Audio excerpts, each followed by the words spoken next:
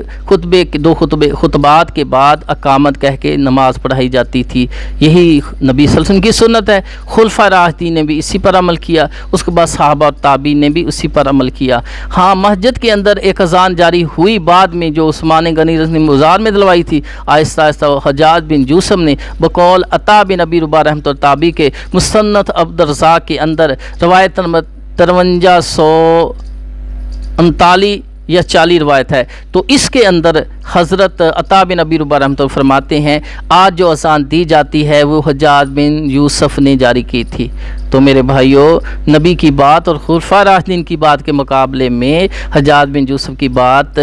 قبول نہیں کی جائے گی، اس پر عمل نہیں کیا جائے گا۔ اور بعض لوگ کہتے ہیں بعد میں اجماع ہو گیا، جس طرح روایت میں وہ سنت بن گئی، تو سنت نہیں بنی کہ حضرت عثمان غنی رضی اللہ عنہ کے بعد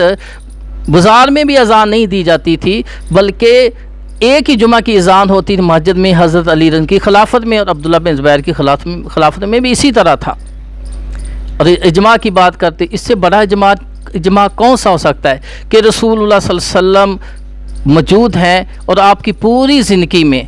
23 سالہ زندگی میں جب سے خود جمعہ پڑھایا جاتا رہا، جمعہ کی ایک ہی اذان ہوتی، سارے صحابہ 1 لاکھ سے بھی زیادہ صحابہ کی اس بات پہ اجماع تھا، کسی صحابی نے نبی سے اختلاف کیا ہی نہیں آپ کی زندگی میں کہ یا رسول اللہ صلی اللہ علیہ وسلم ایک اور بھی اذان ہونی چاہیے، نہ کسی نے دلوائی، نہ کسی نے اختلاف کیا۔ اس سے بڑا اجماع اور کون سا ہو سکتا ہے؟ اور رسول اللہ صلی اللہ علیہ وسلم کی بات کے مقابلے میں پوری امت کا اجماع کر لے تو اللہ کے رسول نے فرمایا وہ ایماندار نہیں ہے۔ پوری امت بھی اجماع کر لے نبی کے اجماع کے یا نبی کی بات کے خلاف کوئی اجماع کر لے تو وہ قابل قبول نہیں، وہ تو دلیل ہی نہیں ہے، وہ بطور جواز کے ہے کہ وہ گمراہی پر نہیں، اس کو گمراہ نہیں کہا جائے گا۔ اگر پوری امت کسی بات پہ اجماع کرتی ہے، وہ بھی اس بات میں جو بات نبی سے ثابت نہیں ہے، بعد میں مسئلہ درپیش آیا ہے، اس پر اجماع ہے، لیکن اس بات میں اجماع تو کہیں بھی نہیں ہے۔ اجماع تو صرف ایک اذان پر ہے، اللہ کے رسول صلی اللہ علیہ وسلم نے خطبے میں سارے صحابہ موجود تھے، اسی پر عمل رہا، ابو بکر صدیق کی خلافت میں بھی، اور حضرت عمر بن خطاب کی خلافت میں بھی، حضرت عثمان غنی کی خلافت میں بھی، حضرت علی کی خلافت میں بھی، اور حضرت عبداللہ بن زبیر کی خلافت میں بھی جمعے کی صرف ایک اذان کہی جاتی اور ایک اقامت تھی۔ وہ اذان کب کہنی ہے؟ جب امام خطیب مسجد میں آئے، منبر پر بیٹھ جائے، پھر اذان کہنی اس کے سامنے، پھر فوری ہی خطبہ شروع کر دینا ہے۔ امام کے مسجد میں آنے سے پہلے کوئی اذان نہیں ہے، یہ سنت کے خلاف ہے۔ اللہ تعالیٰ سے دعا ہے اللہ ہم سب کو کتاب و سنت پر عمل کرنے کی توفیق عطا فرمائے۔ وآخر دعوانا ان الحمد للہ رب العالمین۔